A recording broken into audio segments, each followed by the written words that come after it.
there's the experiential dimension and there is the transportation dimension. And I think that people don't understand how, I remember hearing how there was one bridge in London and there was uproar, uproar and outrage when there was the notion of having a second bridge. And I was like, why do we need a second bridge in the city? And I think it's about the human scale. London's river is more than twice the width of the Seine in Paris. And I think people think that that London has the Thames, Paris has the Seine, similar. But when it's that much wider, it explains why that river has been treated as an obstacle. And I don't know, I'd love to know any of your viewers, so few people have ever been asked to meet in the middle of Waterloo Bridge, or Westminster Bridge, or Vauxhall Bridge, or Southwark Bridge, or Blackfriars Bridge. Why is that? The best view of a city is from the centre of the river, where all the buildings get out of the way. And it's because they're predominantly about cars and buses and taxis and lorries. And so what excited me about this project was about the human scale, is creating somewhere that would take 9,000 of those commuters in the morning who normally feel they have to take a tube or a bus or a taxi, and they can then just walk. And more than ever, we're aware of health and well-being, and a walkable city is a healthy city. So I think that there's these multiple dimensions about something that's just stitching a city together. This is the biggest gap between river crossings in London, in central London. And so there's a very logical place that this sits. It's not forcing a project into London. And the Department for Transport and Transport for London had made arguments for why there was logical transportation reasons for having a new link at that place. And all this project is about making the human scale. And I think that's what excited me. It's not about a romance about aren't flowers nice or aren't trees nice. I mean, I've never met anyone who doesn't think trees and flowers are nice. Put that aside. When you've got more than a quarter of a kilometre, you've got 330 metres of a crossing. What the trees and plants do is they create a human scale. And so what really caught my imagination was the sense of treating the river not as an obstacle to breach, but the most amazing place to look out and be in the heart of a city. And be there. And I think this is not about getting away from the city. This is about celebrating the human scale. And which other bridge would you be happy to spend 2 hours on and take your book or have the family discussion or do your knitting, or be the fastest link if you're racing into the city from Waterloo, from your commuter train at 7 o'clock in the morning, or racing back to the National Theatre, or to just go and have some food. I mean, I grew up in the 1970s and 80s when nothing happened. It felt like Britain was stuck and a bit paralysed. And it was cities like Paris and Barcelona that dared to create future culture and amenity and celebrate the public dimension. My studio's focus is all on public projects. We don't do people's private fancy homes or nobody's private yacht. Our passion is the bit that we all share together. And so when you think that things like these amazing garden shows and flower shows cost quite a lot to get in, when you think of the London Eye, amazing project, £15 I think it is to go on it, to go up the Shard. I think if you book in advance on the internet, it costs £24.50 to go up.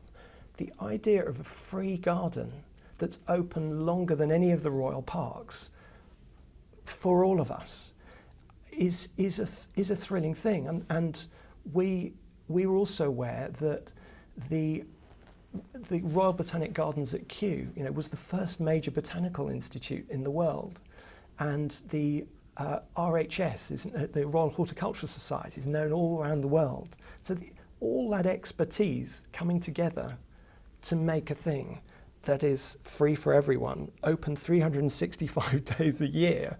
It's like, how could that not be a really amazing new amenity?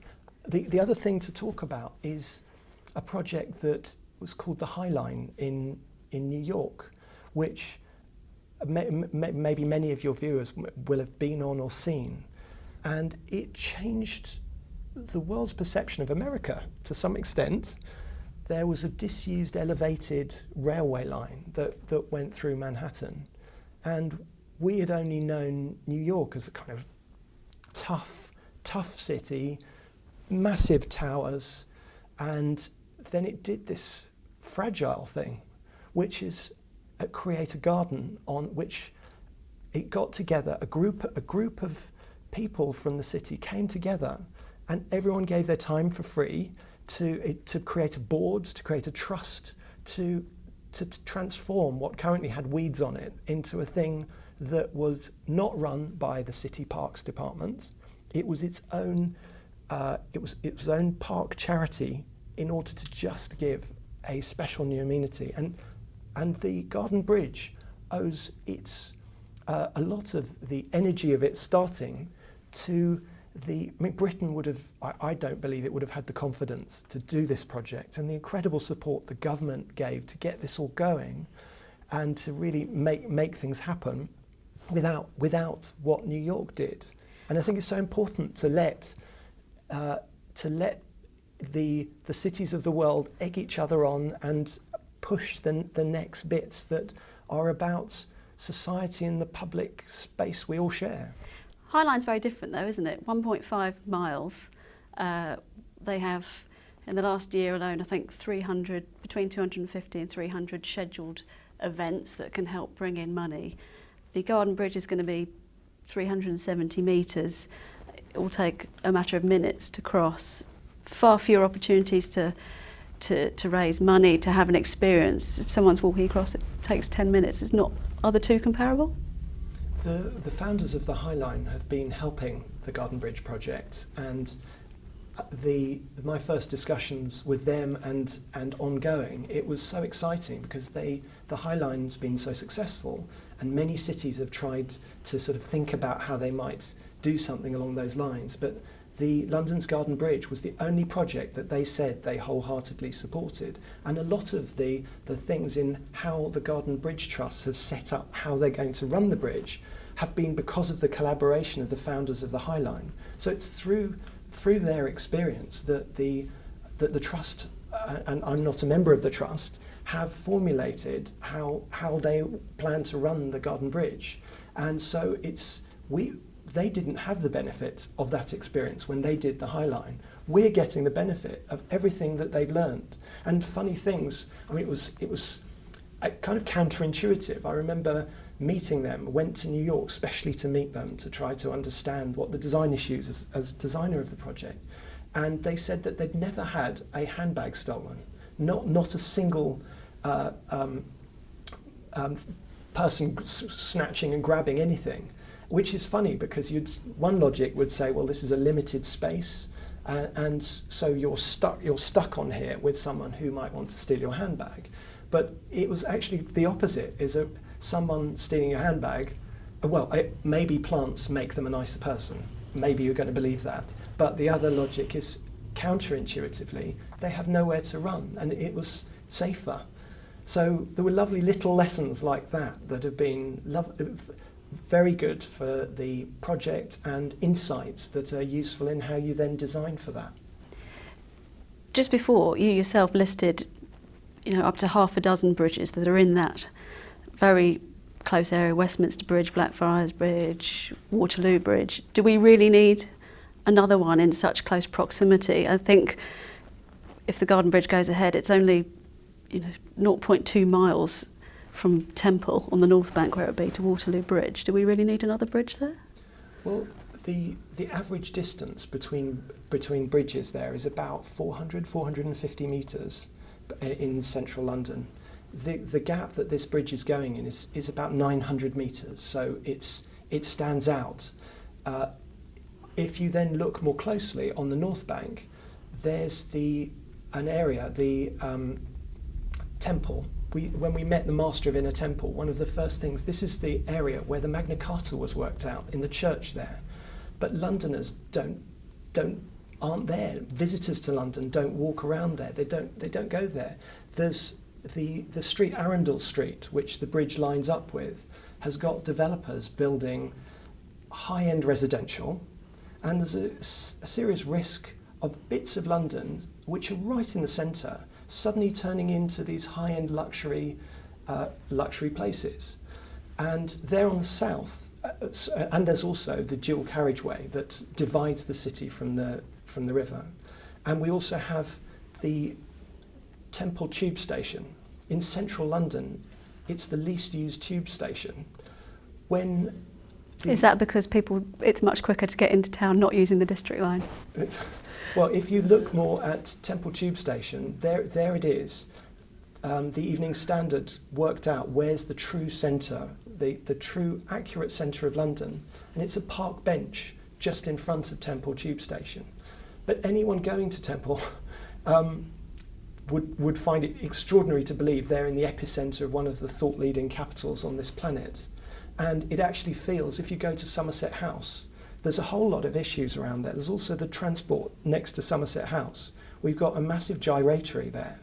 And it feels, as you go towards where the Garden Bridge is, as if the lights go off on London. So I think that we're all used to, if you see a visitor to London with their wheelie case on Fleet Street, and they're wheeling along, you've got this kind of, no, Covent Garden's back that way. But actually that is the centre of London. And like the Master of Inner Temple, they're saying, how do we open up Temple, this historic, incredible legal district that gave law to many parts of the world, and people aren't exploring. It isn't part of the public city that we all share together. Technically you can go, but it's not. I'd be interested in when you last walked around that area, or when anyone asked you to meet in one of the bridges. But it just seems so small. I mean, I looked at the distances earlier. Waterloo Bridge to Blackfriars currently now is 0.6 of a mile, 12-minute walk. Westminster Bridge to the Jubilee Bridge is 0.4 of a mile, 8-minute walk. It's not a massive gap that needs filling. But if you look at how that piece of city is being treated, that piece of city is being treated just as a place to build luxury apartments. So that answers your own question back to you, is that it isn't a place for all of us. You're in the centre of arguably thought-leading capital of the world, and what's happening? There's just luxury apartments being built, because those are almost parasitically borrowing that over there is Covent Garden and over there is St Paul's Cathedral, but it's actually the centre of London. And that's sort of like going back to the argument, we've got one bridge, why do we need another one? What it does, it stitches a city together, it stitches for all of us. If you're in a car, I totally agree with you. Then 900 metres, why is that a problem? Except actually, in a car, in congestion in central London, is a reason why we might walk. But at the walking scale, at the human scale, with a massive river, it is a big difference. And on the south, it's also important, this isn't about North London, South London, we've got the South London. I remember going to lectures about the future of London back 20 years ago, and everyone was worrying, how are we going to breathe life into the South Bank? And you look now, the South Bank has really, with things like the London Eye, with the Shakespeare Globe, with the Tate Modern, it's incredible, and there's the life that's there.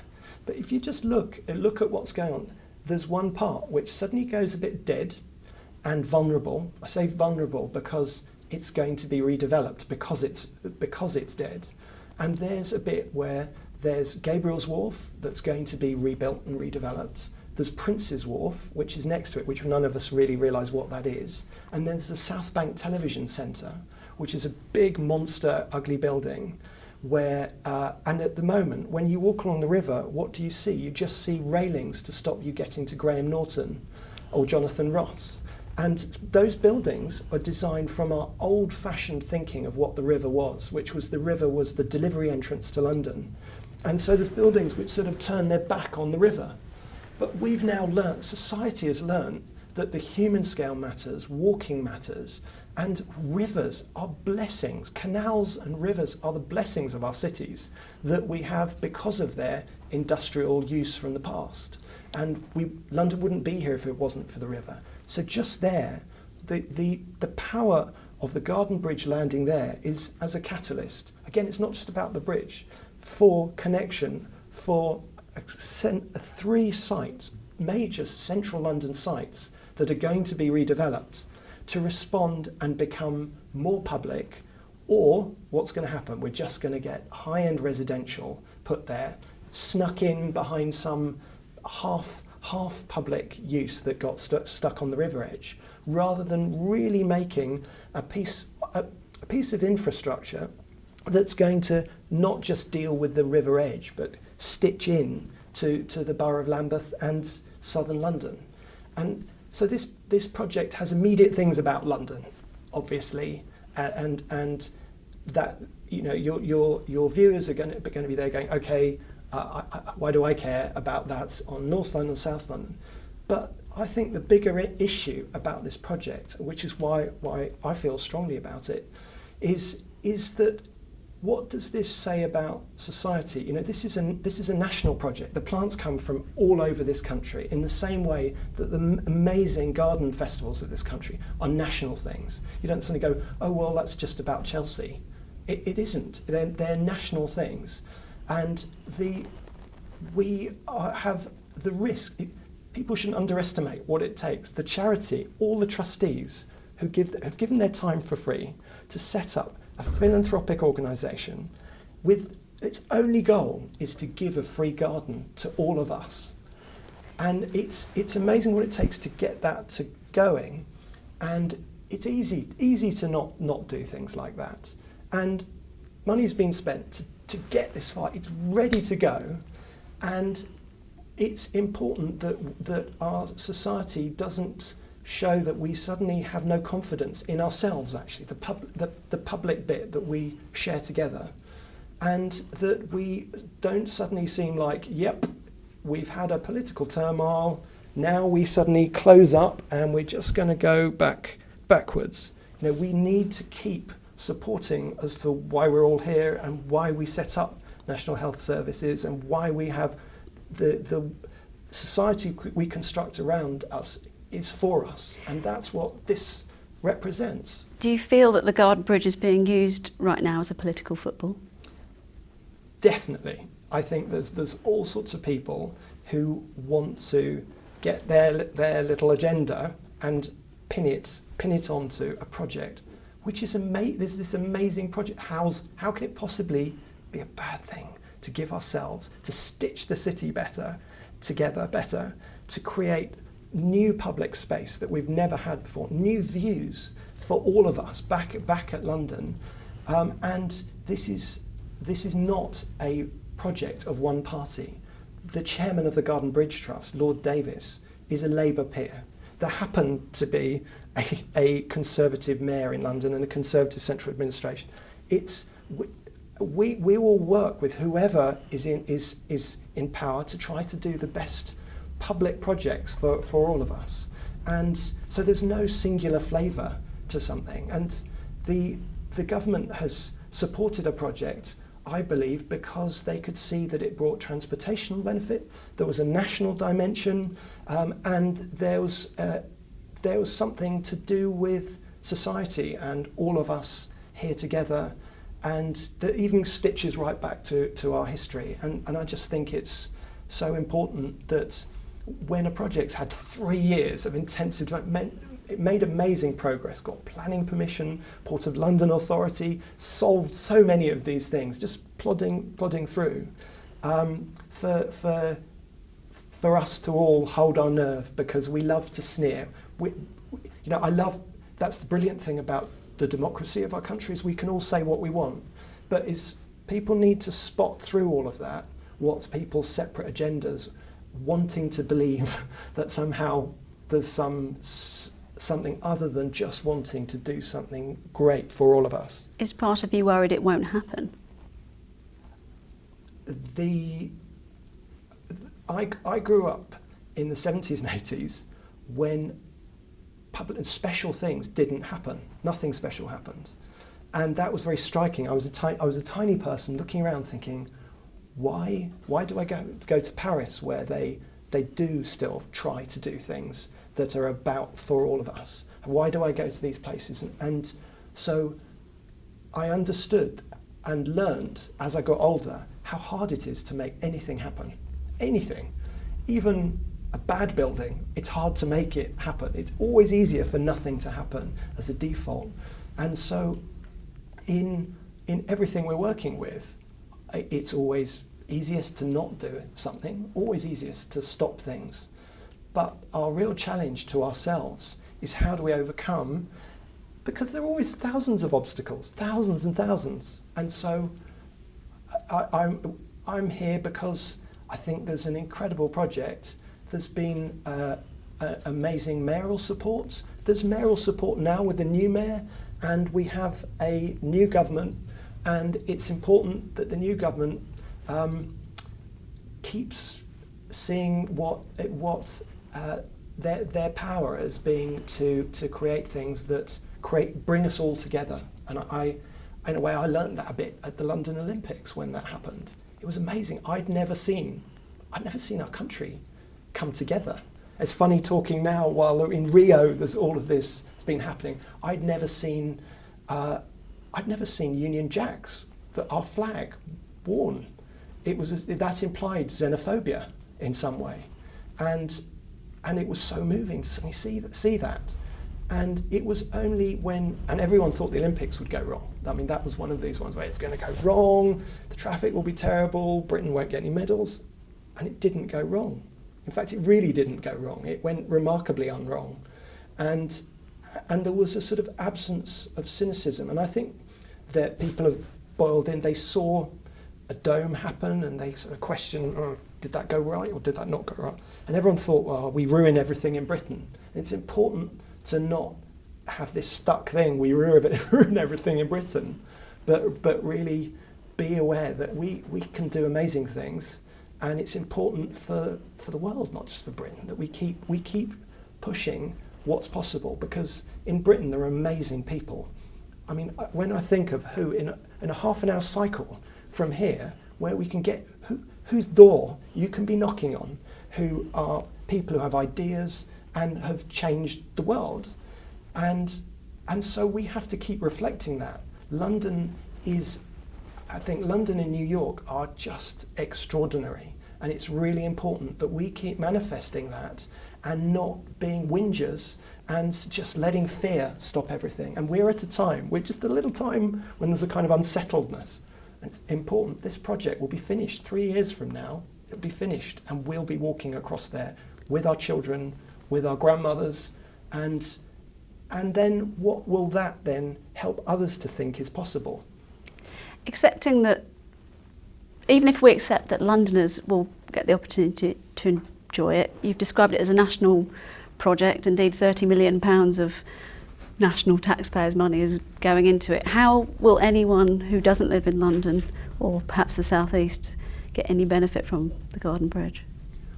Well, the plants are coming from all over the country, and I think that many people come from all over our country and see London as a symbol and a manifestation of our togetherness. To me, London is not about England. London is utterly a national place, and to me it isn't about an agenda that is separate from Scotland or separate from Wales, and it's also not even about Britain. It's about the world that comes together here. That's why London, I think, has a particular importance, and it's also important to say that it's also connected utterly to just across the channel, the other aspects of Europe that we are a part of geographically, whatever we vote. And so we have expertise. We have parts of the Garden Bridge being built in Italy, where there was the best shipyard that could help with the metalwork. And we also have a French contractor who has thousands of employees, around the world, but also in Britain, who are the main contractor helping to make this happen. So I think this is going to give jobs that are beyond London, beyond Britain. And so I think the issue is not just national, it's a world project. And that was why we were excited to be involved with it.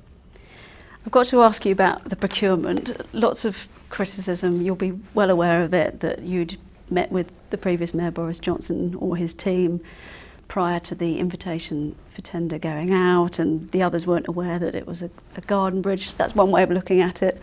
It was a less than perfect procurement process from TfL. The other way, of course, is it was your design. Why shouldn't you build it?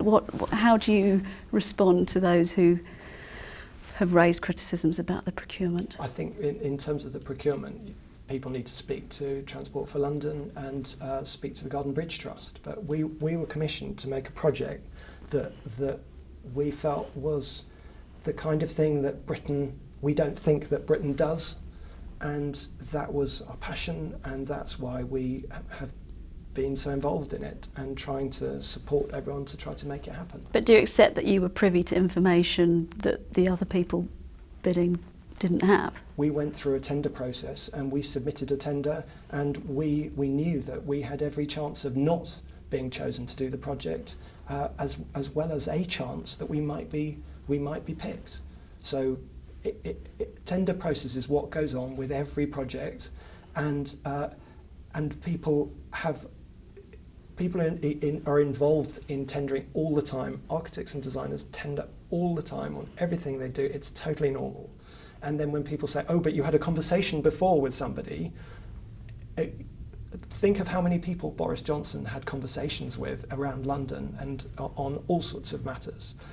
So it's a normal thing to do tender process, and that's what we did. Sure, but 5 meetings, including a trip to San Francisco to get sponsorship for a garden bridge, and yet the other 2 companies involved in the tender process, the remit was a pedestrian bridge. The design is obviously far more simple than yours. The trip to California has been totally misrepresented. I was going to California on other business, and that's private, so I can't talk about that, but I was there for a totally different reason, nothing to do with the garden bridge.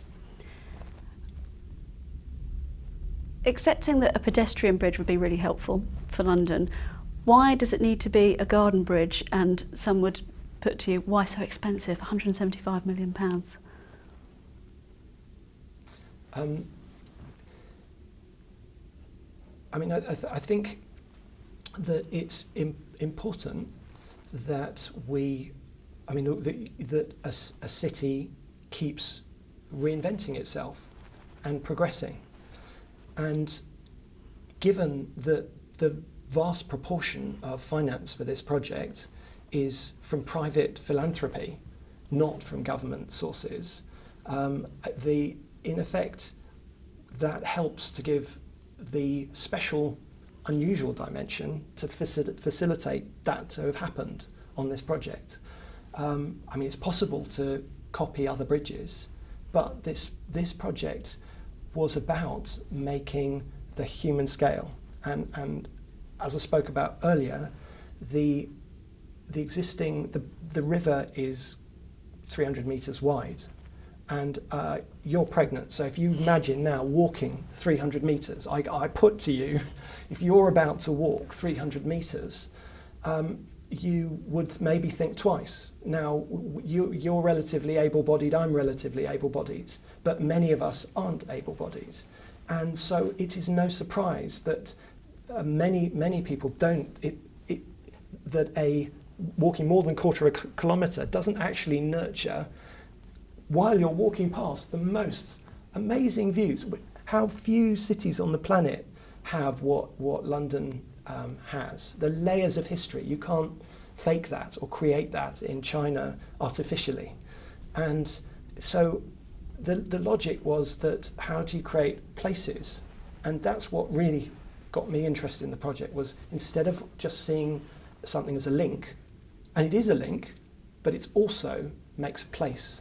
And all the evidence in our research seemed to be showing us that nobody treated most existing bridges as places. And that was evidenced by the fact that no one couldn't meet anyone who said, yeah, I arranged to meet my father-in-law in the middle of Waterloo Bridge, or to meet my girlfriend.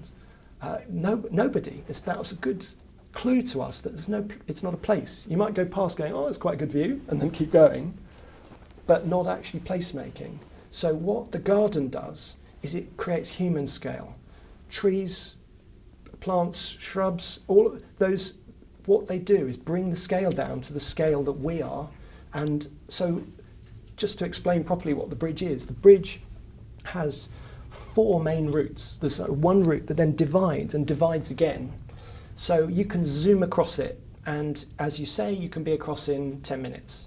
But off that are also a series of places, 15 approximately, where you could then linger, where you go off that main path and you can just be there. And all the quantity, and there will probably be a lot of people a lot of the time, but you needn't get swept along because there are actual places where you can linger. And so this is about lingering.